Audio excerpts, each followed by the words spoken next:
Hey guys,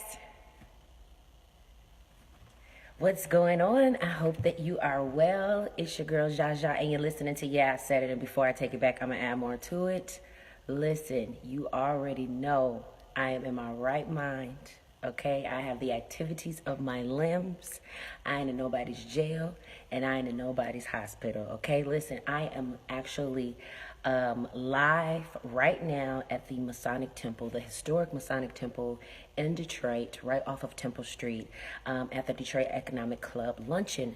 And you're listening to Yeah I Said It. Before I take it back, I'm gonna add more to it. So right now, I'm currently in one of the historic rooms where they were doing the reception for the Detroit Economic Club. But you're tuning in to Yeah I Said It. And before I take it back, I'm gonna add more to it. Listen, today we are going to be talking about falling in love all over again. Now, listen, I know a lot of us want to be appreciated. We want to be in love. We want to be in a relationship. We want to get the spunk back in our relationships. We want to have and be with someone and be that person to be loved. And so with that being said, sometimes we are not always as loving as we should be. And it doesn't mean that we're not capable of loving anybody, or no one's capable of loving us. It just means that we have to put ourselves in position to know who we are. And when you know who you are, you're able to deal with others and yourself a lot better and a lot differently. One of the things that I wanted to talk about today in terms of falling in love all over again is knowing where you come from. When I was growing up in middle school, I had a teacher named Miss Humphrey, and she was so adamant about us learning about our Black history. She was adamant about knowing where we come from, knowing our culture, knowing our background, knowing our identity, so that we could have that self-pride. And it's not just having Black pride, it's just having pride, period. When you love yourself, you're capable and able of loving other people. But when you have a problem with a self-identity crisis yourself, it's hard to build those relationships with others. So listen, if you're tuning in, you're listening to Yeah I Said It, and before I take it back, I'm gonna add more to it. I'm here at the historical Masonic Temple in Detroit. Currently, I just took a break from the Detroit Economic Luncheon so that I could do my podcast, because I'm dedicated and committed to this. So if I got to stop eating my food to come talk to y'all, then that's what I'm going to do, because this is what I love. And so when I was talking to my teacher, Ms. Humphrey, at Drew Middle School, Charles R.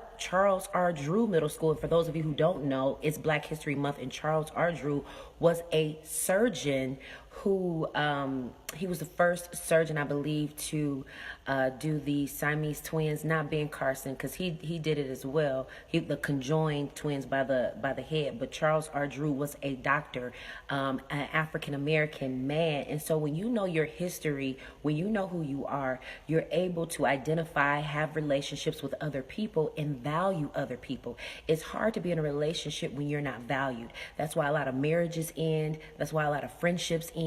That's why a lot of families break up, because people are not valuing one another. We get so egotistical and very prideful, and when you do that, you do more harm than you do good. And I'm gonna tell you why. I had a teacher. I'm currently in school. For those of you that don't know, I'm in school right now, finishing my degree, and I've come across a lot of professors and teachers in my time frame of going to school that was exceptional with wanting to teach, exceptional in wanting to give education. And then I've had some people who were just downright nasty and disrespectful and didn't care about no education. You can tell how they teach. You can tell in their attitude. You can tell how they went about doing things. You can tell who loved teaching and educating and who didn't. And so with that being said, it became a challenge to identify with other people who love teaching, because when you love what you do, people will see in how you do it and how you go about doing it. When you don't love what you do, your attitude is funky. Listen, have y'all ever went somewhere to eat or has a customer service and you could tell the person don't want to be there, they don't want to help you, they don't want to scan your items, they got an attitude because they don't want to be there. But when you love what you do, they can see the joy in your face, they can see the happiness through your smile. And even if you're having a bad day, and I've had bad days, but because I know that I'm providing a service, my attitude, my demeanor, my spirit is different. I want to deliver the best service that I can deliver. And that's when you love what you do, right? So if you're tuning in, you're listening to I Said It, and before I take it back, I'm gonna add more to it. I'm at the Detroit Historical Masonic Temple. I'm actually taking a break from the Economic Club luncheon that we're having, and it is absolutely amazing. The president of the Detroit Urban League is here as one of the speakers, and so we're talking about falling in love all over again. And the first thing that you have to do when it comes to falling in love all over again is knowing who you are, knowing where you come from. There's nothing wrong with being royal and being a priesthood and a peculiar generation. It's nothing wrong with knowing where you come from, knowing your history, knowing your lineage and where you come from. Because when you know where you come from, people can bamboozle and hoodwink you into knowing their history for you and knowing their education for your own culture. And at the end of the day, when you know about where you come from, we treat each other differently. And the thing that I love that we're working on is that our culture is changing in the city of Detroit, because we're learning to work together instead of against each other. And I have a challenge with a lot of the older individuals, a lot of the older politicians, a lot of the older people that have hierarchy seats, where you don't want to give a hand out or a hand up. You blocking your hand because you don't want people like myself or other generations or younger generations coming up behind you and trying to take your spot. But any smart leader always has and makes other leaders. Who wants to be the leader forever? You sound crazy. And that's why we have the type of political leaders that we have right now, because we have to learn to work together, to join hands and work together, that we're not each other's opposition. Because if I can put you in position, you can put somebody else in position, and we can all win, because that should be the mindset of our people. And that was the mindset of our people at one time. See, when you know your culture and you know your history and you know about yourself, you're not hoodwinked and bamboozled to be educated about what other people want you to know about your own people.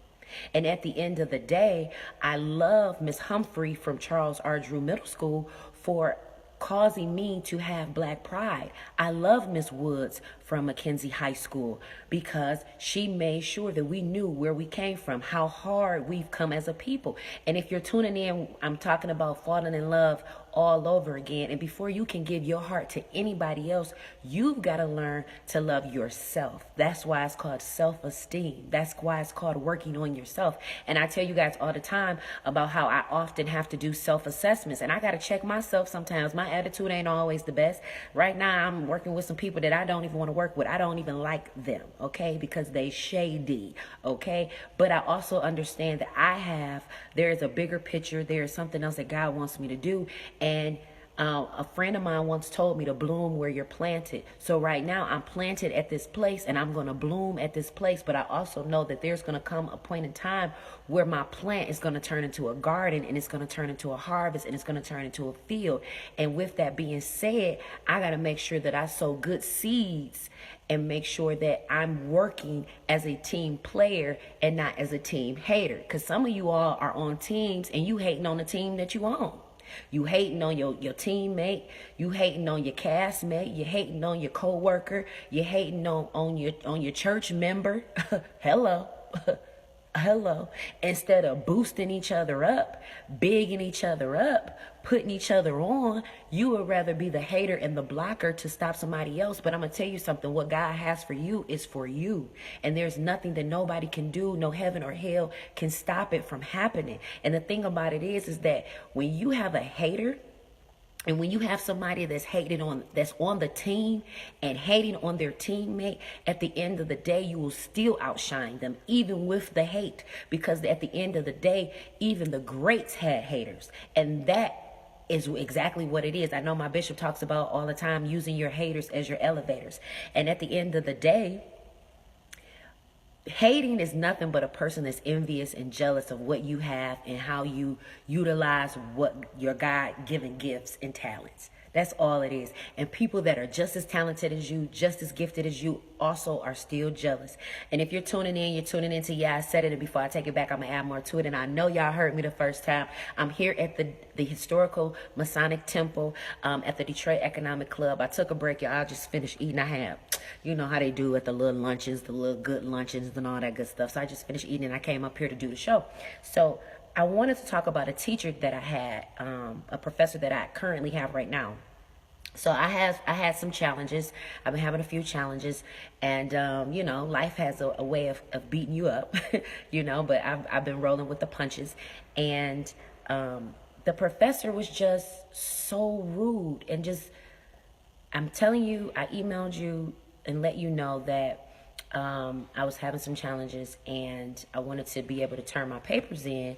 And you look like me. You look like me. Why are you making it difficult and challenging for me when you look like me?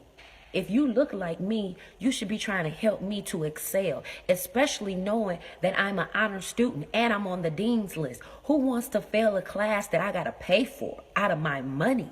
Like, financial aid is gone for me. I got to pay out of pocket. So why make things harder for somebody that looks like me and I look like you? You should be willing and ready to help whoever looks like you. You should be willing to have your hand out and a hand up for whoever looks like you. Because at the end of the day, if you're against me, you really against God, because God is orchestrating my life. God is ordaining my steps. And if you trying to work against me, guess who else you working against? You working against God. That's why I got to watch people in their spirits, because when our spirits don't align, that means you are being sent from the devil. And ain't nobody got time to be hanging out and kicking it with Satan. Okay, that is not my friend. That is not a associate, an affiliate of mine. So I don't want to be affiliated with nobody who thinks that it's okay to work against their own kind. When you hurt other women that look like you, when you're robbing and killing and shooting each other and not working together, and you're not building up, and you're not doing what you're supposed to do for the people that you claim you love and the people that look like you, what you end up doing is you hurt your own people. And believe you me, these people don't mind you doing this to these people at all, not one bit.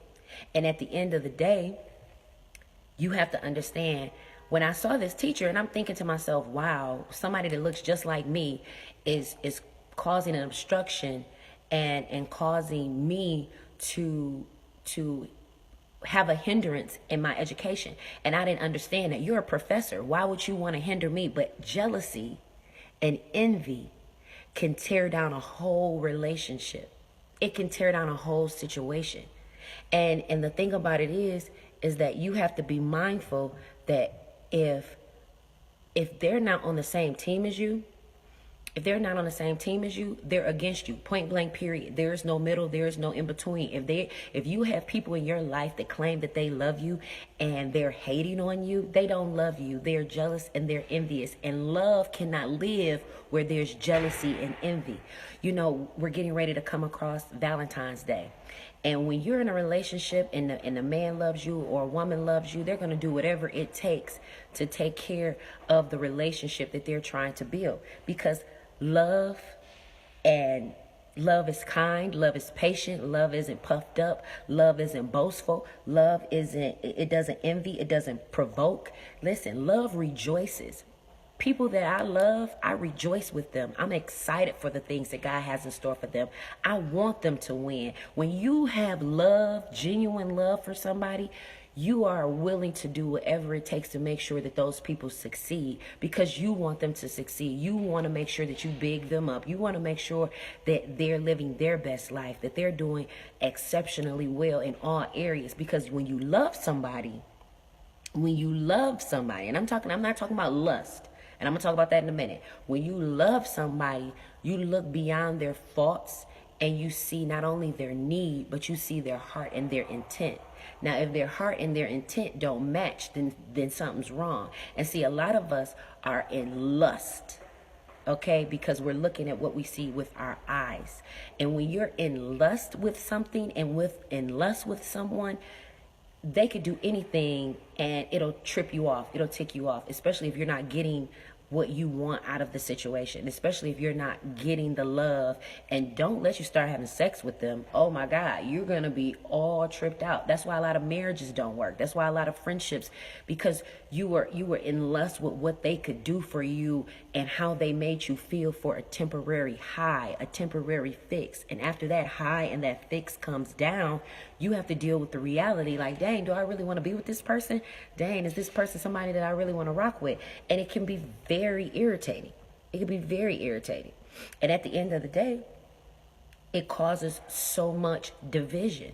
That's one of the reasons why it's hard for our people to work together, because there's so much division, so much jealousy, so much envy. And when you love somebody, you're not jealous and you're not envious of them. You're willing to do whatever it takes to help them grow, just like they're willing to do whatever it takes to help you grow. And one of the things that my mom and my father taught me is what love wasn't. It taught me what love wasn't, and it taught me what love was. See, at the end of the day, we don't really know truly what love is, because we haven't experienced what true love is. Growing up, for most of the people that look like you and I, some of our fathers are absent. Some of the mothers have to work more than others. Some of the fathers are incarcerated or they're dead. And then in other families that look like this, you know, they have a mom and a dad and a dog and a house and a this and a that. And so they have a different viewpoint of what love is. And it's unfortunate for our culture and for our people, because we haven't experienced what a true family structure needs to look like. That's why it's so important to have a mother and a father and two parents in a household, so that you can have the balance. Even if you guys don't keep the relationship or keep the marriage, you still have the opportunity to groom that child or those children in the way in which they should go, because they're balanced. See, a lot of children are not balanced because they don't have two-parent households. They don't have different perspective of things. There's a perspective that a mother brings, and there's a perspective that a father brings. And at the end of the day, when your goal as a parent is to make sure and ensure that the child or the children are at their best and they're getting the best experiences of life, you don't have time to get in your feelings about how you feel about the other parent. That's not your concern. Your concern is the child. Your concern is the future of the child. But because of envy, because of greed, because of jealousy and manipulation, you can't structure a true family, and you can't build kids the way that they need to be built. And if you're tuning in, you're listening to I Said It, and before I take it back, I'm going to add more to it. And I know you heard me the first time. We're talking about falling in love all over again. And I talked about not only falling in love with your culture, falling in love with yourself, falling in love with who you are, your lineage, who you've become. You need to go back. Some of y'all need to go back and watch Roots, and maybe you'll have a better understanding of how we need to treat each other and how we need to deal with one another. And not only that, but you also need to work on your communication skills. Some of us don't know how to communicate properly. We yell, and we think that that's your way of getting the attention of somebody. You want to get an attitude and shut down, and you don't want to talk, because when I'm in my mood and I'm in my mode, I get very silent, because I don't want to say things that I will regret later. Especially knowing that these are people that I love and genuinely care about. When you genuinely love someone and you genuinely care about them, you don't want to hurt them. You don't want to say words and things that are going to make them feel small or insignificant or make them feel some type of way. Because when you genuinely care about somebody, you're going to try to choose your words carefully. But instead, we just spew things off at the mouth. I never forget when I went off to college. I had just had my son July 1st, 2003, and I had to be in college July 5th, 2003. 4 days, y'all. I had my baby on the 1st. I had to be in college on the 5th. Well, my mom was so upset because I was letting my son stay with his father and his father's parents. I wanted him to take care of his responsibility. My mom wanted my son to stay with her because she felt like it would be best. Now, we went through all of this drama, me being pregnant, me being a teenage mom, me going off to college, and all of these things that transpired. And so she was so mad at me, y'all. She said some really crazy things to me and through the Bible at me, okay? I mean, like, literally, my Uncle Wade gave us these pink Bibles. I still got mine. He gave us these pink Bibles, and my mama threw the Bible at us. And it was so, my mom threw the Bible at me as I'm leaving. So I had my son July 1st. I had to be in college July 5th. And so I'm sitting there, and me and my mom are arguing, okay? I got my stuff packed up. Now, mind you, when you go to college, you have an open house, you have all of these things. Like, I didn't have a baby shower for my son. I didn't get a chance to, I had him, then I went off to college. And I didn't get a chance to really enjoy college the way that I wanted to because I was a mother. And so me and my mom are arguing. And so if you're tuning in, you're listening to, I said it before, I take it back, I'm going to add more to it. And so me and her, we're arguing, and we're going back and forth, and she threw the Bible at me. And I told her, I said, you'll regret saying those things to me, and da-da-da-da-da-da-da-da. So you have to be careful the things that you say to people, because you don't want to regret those words. You don't want to go back and say, dang, man, I wish I would have never said it. And if you do, you have to be mature enough to be like, you know what? I apologize. We have such a hard time apologizing to one another. We have such a hard time with just saying, you know what, I'm sorry. I should not have said that to you. I should have done this a different kind of way. I apologize for offending you. And if you are the person that's been offended, you have to be willing to be mature enough to say, you know what, I forgive you. No, you don't forget. No, it's not a memory that just immediately goes out your mind, but you have to be big enough and mature enough to grow from those things. You know how much stuff people have done to me and said about me? They don't even know me. You don't even know me. Haven't asked a question. Sneaky, slimy, low down, dirty dogs. But at the end of the day, I know that this is all a part of my story, my brand, my life, and the things that God has in store for me. He has to utilize you to try to distract me from getting to where I need to go. And you got to understand that love can be a distraction or it could be a blessing. And I've loved and I've lost and I've been loved and they lost me. Okay? Yeah, I said it before. I take it back. I'm going to add more to it. And I know they hurt crunchy about it. But at the end of the day, I'm grateful because what my mother and my father taught me was what love wasn't. I saw my mom growing up. My father would beat my mother up. And I don't mean just like shake her up, like black eyes, bloody lips, busted nose. And she got to cover it up with makeup and pretend and walk around with glasses on. I saw my aunts and my uncles and how they treated each other. And I vowed to never have a relationship like that. So anytime a man thought that he was going to put his hands on me, he had a whole nother thing coming. And it's not that, a lot of women out here want to be tough or, they want to be the wear the pants in a relationship. A lot of these women have come from really bruised and battered relationships. And some of these men have come from very passive homes and they're not as strong as they need to be because there wasn't a strong man exemplifying what it means to be a man and stand on his own 2 feet because he's watched his mother. There are a lot of young men who have watched their mothers and they take on those characteristics of their mothers. That doesn't mean that they're any less of a man, but there wasn't a man present relatively a lot of times. That's why you get a lot of men out here gossiping the way that they do. That's why you get a lot of men out here that don't know how to express themselves or they express themselves the wrong way because they watch their mothers express themselves in certain kind of ways. They saw their mothers gossiping on the phone with their girlfriends. And with my father was so confused because the man that he thought was his dad turned out not to be his dad. Now, that's something that'll trip any person out. Here I am being raised by a man that I think is my father, only to find out that you're not my father at all, which then turns into, now I know why you treated me the way you treated me. Then it turns into, now I get. So now you have all these different things. So if you're tuning in, you're listening to, yeah, I said it, and before I take it back, I'm gonna add more to it.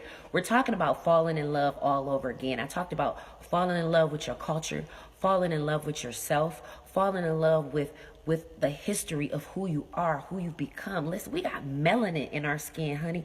The only culture that is the creative and the birth of every other nation. You have to understand your lineage and where you come from, because in order for you to fall in love with any man, fall in love with any woman, you have to fall in love with yourself first, just in case that Negro or that chick walks out the door and decides that they don't want to be with you anymore. You got to learn to be in love with yourself, and you got to be in love, so far in love with yourself, baby. Let me tell you something.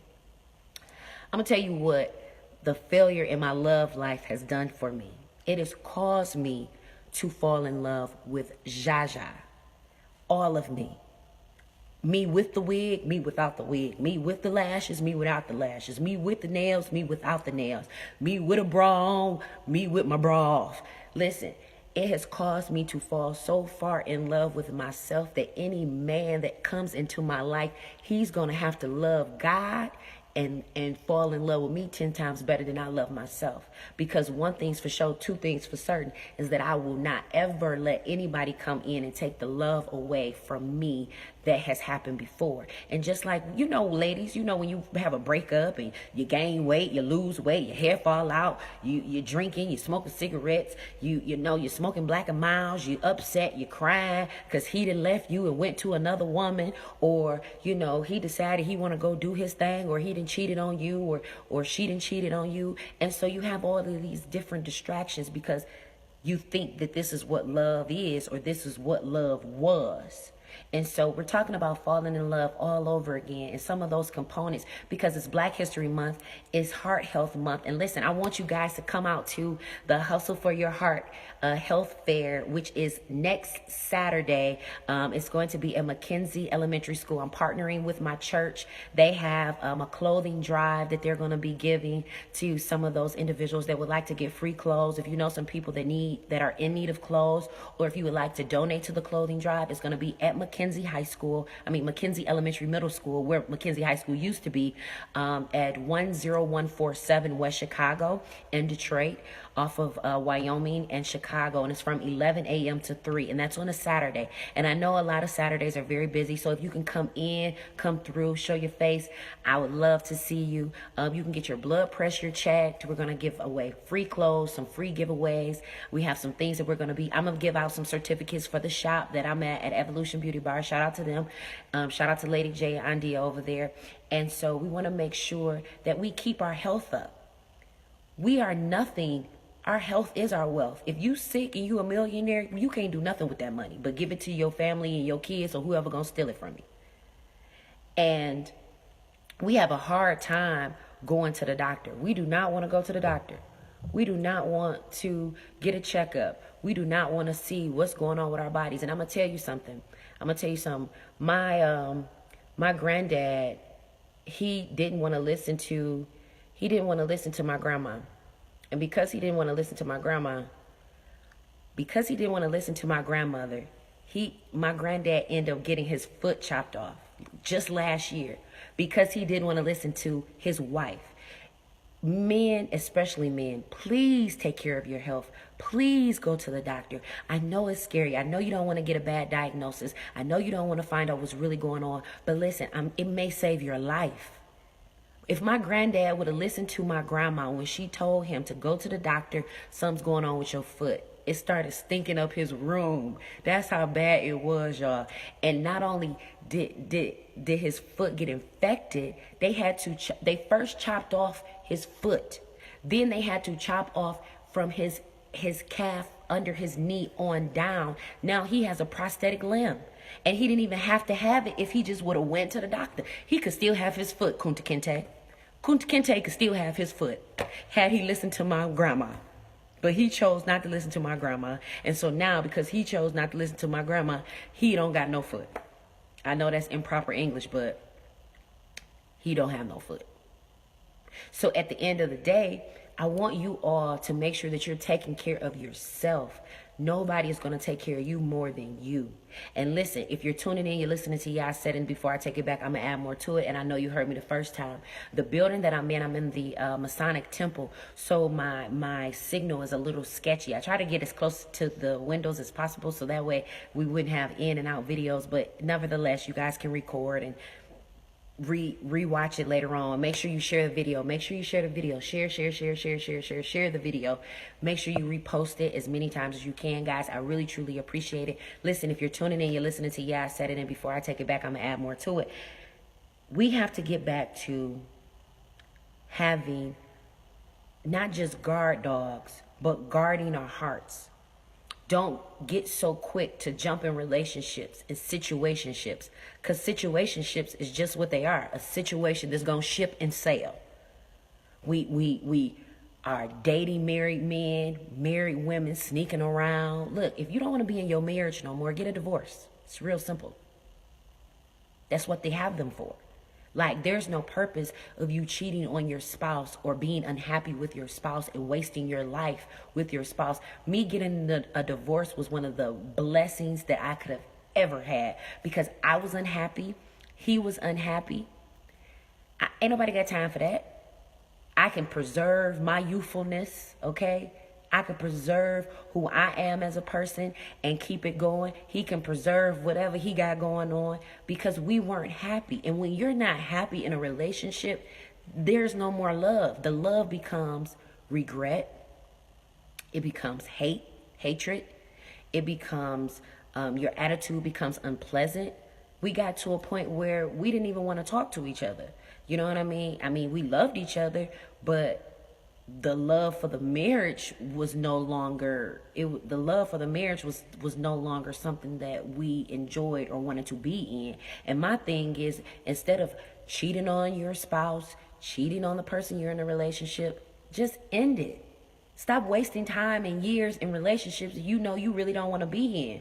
We waste so much time and our livelihood, and then you wait till the kids. Look at what's happening to Wendy Williams right now.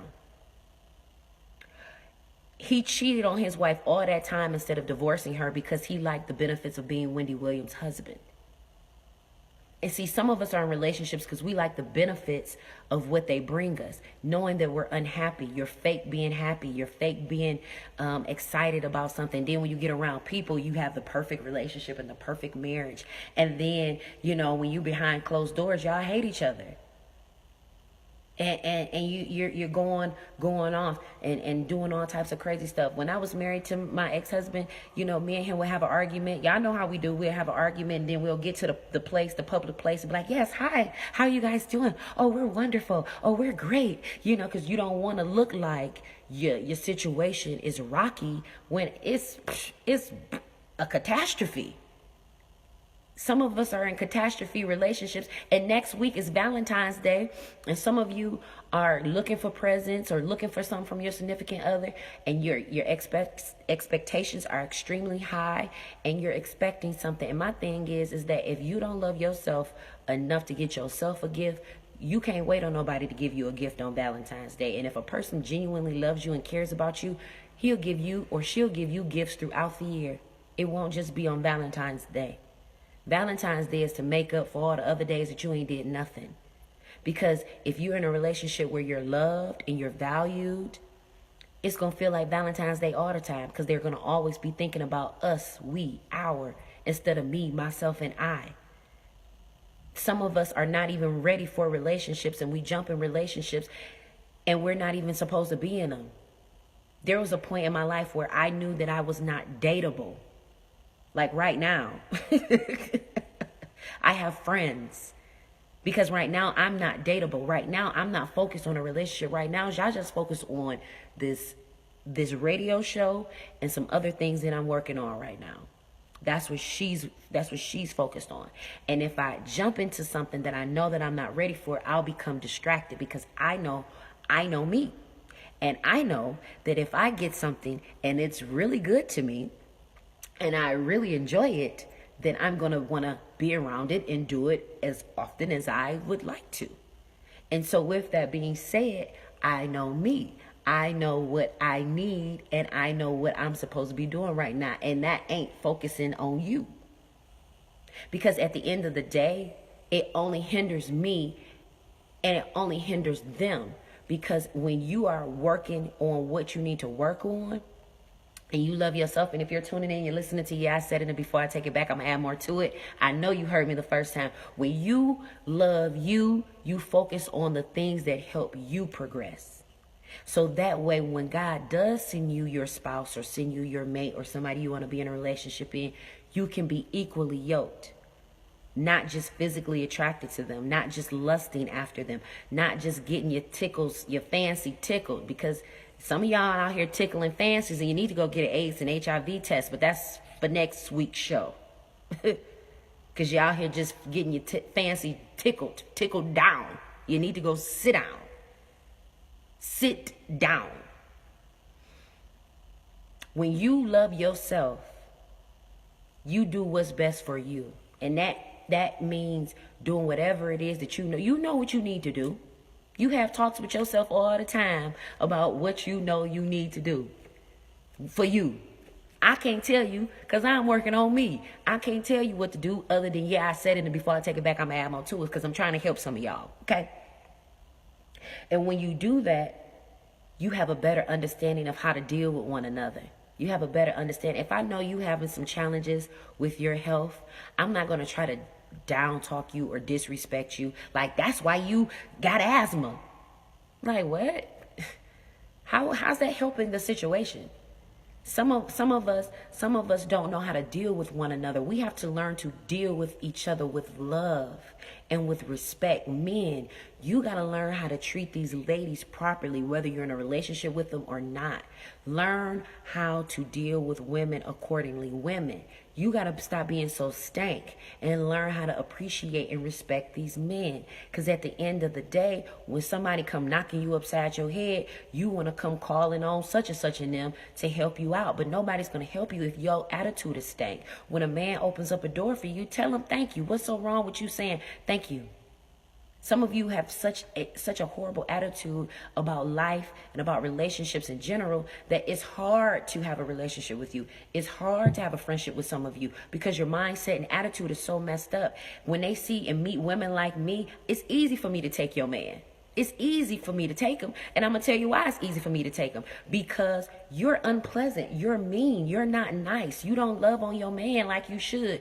Men, you don't love on your woman like you should. That's why it's easy for people to go and cheat. Because you're giving attention and time to other things that don't matter. And you're not focusing in on the relationship that God gave you. Now, if you don't want to be in it, get out of it.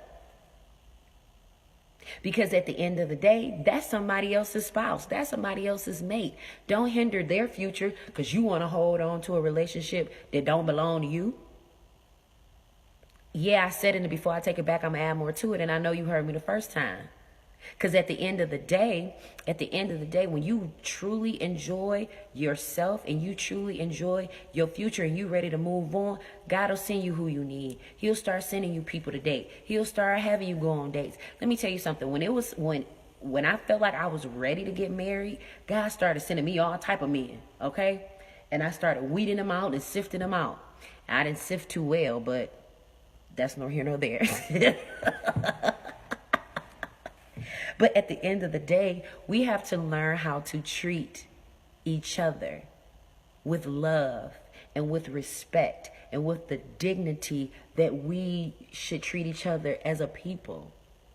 I shouldn't be trying to block you or stop you or hinder you. And if I do mess up, you should be willing to say, hey, let's get this together. Not talk about each other. Not put each other in a even worse situation that we're already in. Hell, half of us are dang near indigent and half of you are economically poor. We have so many economic disparities as a people already. Why add fuel to the fire?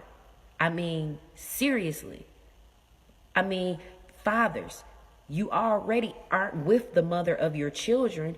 Why make it harder for her as a single mother? She's already taking care of your kids on a 24/7 basis. What's wrong with you calling and saying, hey, do you need me to take the kids to school today? Hey, do you need gas money for taking my kids to school? Fathers, I need you to step your game up. You guys are lagging behind terribly. Men, you're lagging behind terribly. And I'm not trying to tear no man down because I love my kings. But at the end of the day, you guys are far behind. Because I'm going to tell you why. The totem pole of life is white man, white woman, black woman, black man. You see where y'all at? Y'all right there. And at the end of the day, it's hard enough us being black. It's hard enough us dealing with the hands and the cards that we're dealt. But it's a whole nother ball game when we don't know how to treat each other as a brother or sister. Forget the religion, forget the relativeness, just the fact that you're a human being, and being kind and respectful to everybody should be one of your priorities. But not only should it be a priority, it should be something that is instilled in you. And not only that, let's add religion. Let's add spirituality. Let's add being a relative or a family member. You mean to tell me that this is how you treat your sister in Christ? This is how you treat your brother in Christ? This is how you treat your auntie, your uncle, your cousin, your grandma? This is how you treat your own people? You need to go to hell in a handbasket right now. Because if this is how you operate, and this is how you move, and this is how you do things, I don't want to be connected to that. It's really challenging when I see family members treat each other the way that they do. It's cousins that I don't even know. You know why I don't know them? It's because we haven't made it an importance to meet each other or know each other because we're quote unquote so busy. And then you wonder why people end up dating their cousins or their aunties or their uncles, and you end up, because Detroit is small. The world is really small. You like one person away from somebody that knows you. You like 4 people away from a celebrity that you really want to meet, if you really want to be honest. And now that we have the internet and social media, it's so much more easier to get connected to the people that we want to get connected to. But because we don't choose to make things priorities like loving each other. And if you're tuning in, you're listening to, I said it, and before I take it back, I'm going to add more to it. We're talking about falling in love all over again. It's a beautiful thing when you're loved. It's an even more beautiful thing when you're loved by the right person. It's an even better thing when you're loving yourself, loved by the right person, and you're loving them back with the way that they love you. When the Bible talks about give and it shall be given unto you, pressed down, shaken together, running over, men will give unto your bosoms. It's not because men are going to just want to give stuff to you. It's because you've been a giver too. I'm blessed, not just because of how I treat people, but I'm blessed of how my mama treated people. So because my mom was a sower of good seeds, and my mom treated people well, and my mom did right by other people, people do right by me because my mom planted good seeds. My mom loved people. My mom treated people right. So in return, because they knew my mom, they love on me because they know I come from a good tree. And in return, because my mom comes from a good tree and she taught me how to love people, I'm able to show that same love and more. We're not teaching. We teaching get, take. Get what you can get what you can get. Finesse. We finesse each other. We scam each other. We overcharge each other. And then you want to know why we can't get nowhere. It's a circle of poverty. It just keep going around.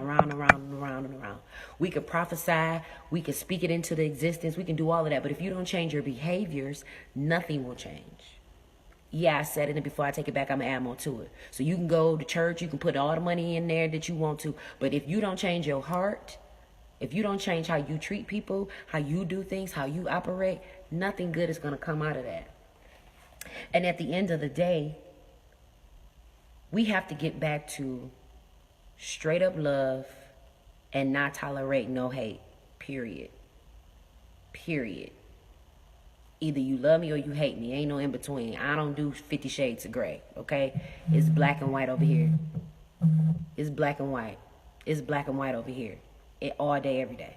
I don't do 50 shades of gray. Either you with me or against me. Ain't no in between. Because I know how you deal with me.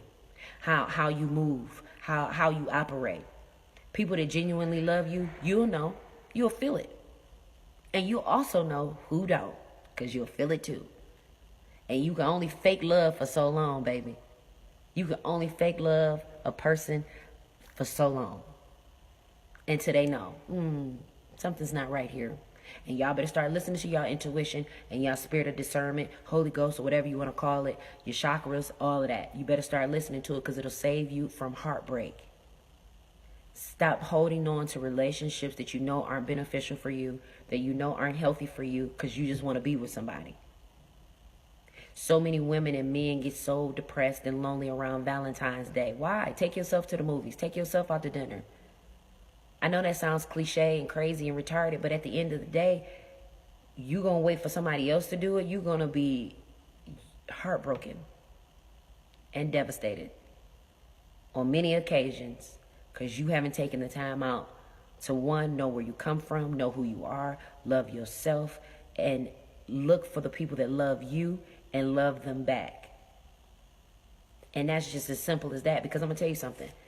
I went to the movies one time, took myself out. I ended up meeting this man there, and he was a cutie. He ended up turning to be a little cuckoo for Cocoa Puffs, but I ended up taking myself to the movies one time, and I ended up meeting this guy, and he was, he was a decent guy. We ended up going on a trip. He ended up taking me to Niagara Falls, and he wanted to have sex because he thought that because he took me on a trip that we were supposed to be having sex. Sorry, this vagina is valuable.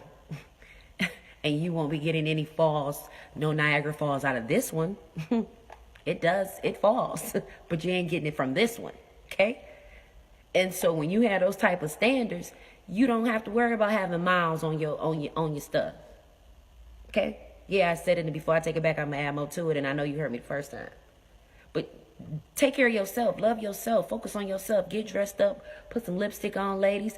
Fellas, go get your hair cut, and maybe when you walk out that door, you'll find what you're looking for, what you're in need of, what you're seeking, what you have desired. And if you're tuning in, you're listening to I Said It, and before I take it back, I'm going to add more to it. I'm at the historical Masonic Temple at the Detroit Economic Club luncheon, and I'm actually taking a break from the luncheon to come and do the podcast, so that way I can make sure that I stay committed to my viewers, my listeners. Make sure you share this video. Make sure you repost. Make sure you come out to the Kelly's Kids Foundation Hustle for Your Heart. It'll be next Saturday. All the children are free. Come out, bring them. Don't drop them off, though. You got to stay with your kids. But come out, hang out with us. It's next Saturday at McKenzie Elementary School from 11 to 3. Please make sure you share my post, share the invite. We're asking for donations of $20. If you don't have $20, still come. We are partnering with my church. They're going to be doing a clothing drive and giving away free clothes. So if you know somebody that's in need of clothes, we're going to have kids' clothes, family clothes.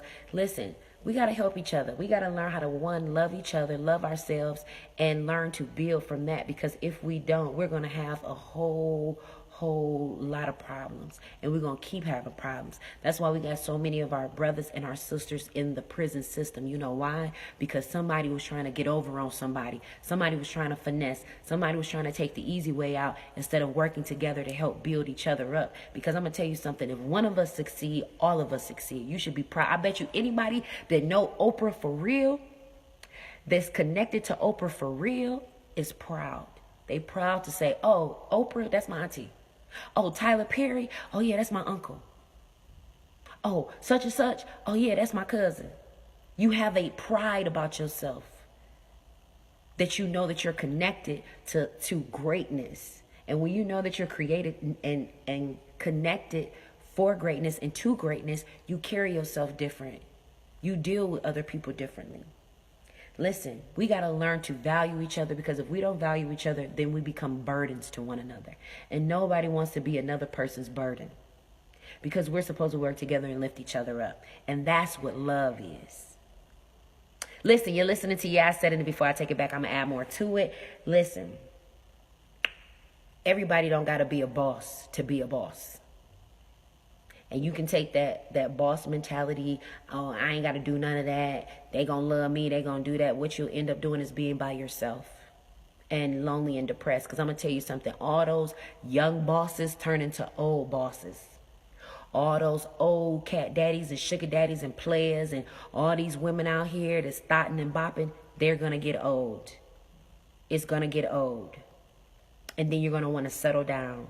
And you're going to want to be in a relationship. And you're going to want to have something of value. But if you don't start now, you don't want to have a tarnished reputation. And ain't nobody going to want to deal with you when you get old. Because I'm going to tell you one thing's for sure, two things for certain. All these old men out here trying to get on these younger ladies, they want to settle down. They want a relationship now. All these older women, and anybody can say, well, I don't want to be with nobody. I don't need a relationship. I don't need nobody. We all need somebody. We were not created to be by ourselves. That's why God, he put 2 and 2 on that boat with Noah. And if that's not the truth and that's just a figment of a story, at the end of the day, he created you just like it took 2 people to create you, a man and a woman. So at the end of the day, you were meant and created to be with someone, whether it be platonic, social, friendship. You were meant to be built, and God made it where you are supposed to be working and connected to other people. That's why it's hard to be in a room full of people and not want to talk to nobody. I understand that some of you are introverts and you don't have a lot of networking capabilities, and I'm working on that for you guys. And it can be a difficult time to be able to communicate to other people, especially how you feel. But at the end of the day, we have to learn to work together. We have to learn to love on each other. And we also have to learn to big each other up. What's wrong with bigging each other? If you're doing something great, there is no reason why I would be jealous or envious of you doing what you know you do. I'm not a good basketball player. And if you're a good basketball player, it is my duty and my obligation to big you up as a basketball player. If you know I do well in speaking and television hosting and hosting events, why be a hater of mine when you know that's what I'm good at? Like, some of us are so oxymorons, I just don't get it. Like, if I know that you're good at what you do, why would I be jealous or envious of that? Because you're good at what you do. So I would hope that you get better and you get paid so that way you can donate to the Kelly's Kids Foundation. But at the end of the day, we have to get out of that slave mentality. We are so brainwashed, and we've been so manipulated. Some of us have that fiddler mentality. And I'm telling you, when you get a chance, go back and watch Roots. Go back and watch some of these old black slave movies and Ku Klux Klans and all of this, because it'll make you value your people a lot better. I'm so grateful to educators and people who definitely understand the value of knowing your culture and the value of knowing your people, because when you value your culture and your people, you learn to value yourself, you learn how to value others, and you learn how to value family and principles and morals. Because at the end of the day, you cannot love anybody if you are not loving yourself first. You are going to keep running into a wall of depression, anxiety, neglect, feeling low down, having low self-esteem, because you're waiting for somebody to love you. You're waiting for somebody to input love in you. And see, people see love just by looking at you. People see the love that you have just on the outside. And you also have to be careful how you carry yourself, because how you carry yourself, people will think and interpret one thing about you and not know you for who you are. So you got to be careful about that. Listen, it's your girl, Jaja. You're listening to I Said It, and before I take it back, I'm going to add more to it. And I know y'all heard me the first time. Make sure you share this video. Make sure you tune in. Make sure you come out next week to the Kelly's Kids Foundation for the Hustle for Your Heart. It's next Saturday. Not this Saturday, but next Saturday. We're looking for volunteers. I'm looking for nurses to do high blood pressures and pressure readings and screenings. If you want to be a vendor and bring out some of your items or services or products, there is a small vendor's fee. If you don't have the vendor's fee, let me know. Talk to me. We can work something out. I don't know. You may say, I ain't got $25 to get a table, but I want to put my products out. Well, maybe if you get a product, then you'll do an interview with me. I don't know. We'll work something out. That's what it's all about. I don't want to take nothing away from you. I want to create a platform for you to have the exposure, because it takes nothing away from me, baby. I'm going to be Jaja till I die. And at the end of the day, if I'm helping you, God will in turn will bless me, and he'll bless you, because I know you'll help somebody else. Listen, you're listening to your girl Jaja. You're listening to I Said It, and before I take it back, I'm going to add more to it. And I know y'all heard me the first time. Make sure y'all share this video. Make sure y'all come out to the event. And listen, y'all don't want to miss next week's episode, because you know I'll be broadcasting on Valentine's Day. So I got a whole conversation for y'all. Y'all don't want to miss that, because I'm about to talk about it all the way. When I say I'm talking about it, I'm talking about it, all of it, okay? So listen, make sure you share the video. Tune in, stay tuned in. I love all of you guys. Listen, I'm at the Historic Masonic Temple at the Detroit Economic Club, the luncheon. I'm about to go get my food because I'm hungry, and I love y'all. Peace.